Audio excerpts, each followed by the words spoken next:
చాలా మంచి మాట. ఎలా అంటే చూడండి, ఈ పచ్చని చెట్టు ఉంది. ఈ పచ్చని చెట్టు ఏంటి? గుమ్మడి చెట్టు. చాలామందికి తెలియదు.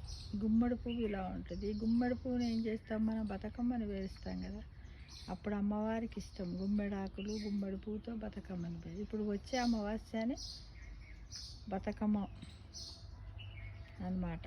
ఇప్పుడు ఏంటి? ఇవి పౌర్ణమి, దీన్ని బొడ్డమ్మల పుణ్యం అంటారు. దీన్ని వచ్చేది ఏంటిది? బొడ్డమ్మల పుణ్యం. కాబట్టి ఫస్ట్ పేడతో బొడ్డమ్మని వేస్తారు. ఆ తర్వాత దశమి రోజు పీట బొడ్డమ్మ వేస్తారు. ఆ తర్వాత అమావాస్య రోజు బతుకమ్మ పేరిస్తారు. ఆ విధంగా బతుకమ్మ పండుగను 9 రోజులు, మొన్న నవరాత్రి ఎలా చేసామో బతుకమ్మ పండుగను కూడా అలానే చేస్తారన్నమాట. అయితే ఇప్పుడు ఒకటి ఏంటంటే, భగవంతుని నామస్మరణ చేయడములో ఏమాత్రము సంకోచం ఉండకూడదు. ఎవరికైనా ఇతరులను దూషించడానికి లేదా అబద్ధాలు చెప్పడానికి సంకోచము కలిగి ఉండాలి. ఇక్కడ గమనించండి, భగవంతుని నామస్మరణకు సంకోచం ఉండదు. నీ ఇష్టం ఉన్నట్టు నువ్వు చేయి నామస్మరణ.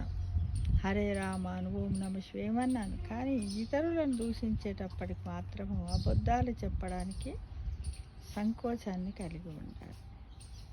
కానీ భగవన్నామస్మరణ మాత్రము తడబడకుండా ఉత్సాహంగా ఉచ్చరించాలి. కావున పూర్ణ స్వరముతో భగవంతుణ్ణి స్తుతించి కృపకు పాత్రులు కావాలి.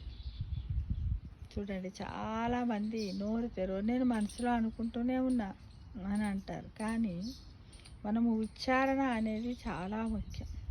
దాంతో కూడా మనము భగవంతునికి తొందరగా సన్నిధికి చేరుతాం, తొందరగా ప్రేమ కటాక్షాలకు కృపకు పాత్రలం అవుతాం.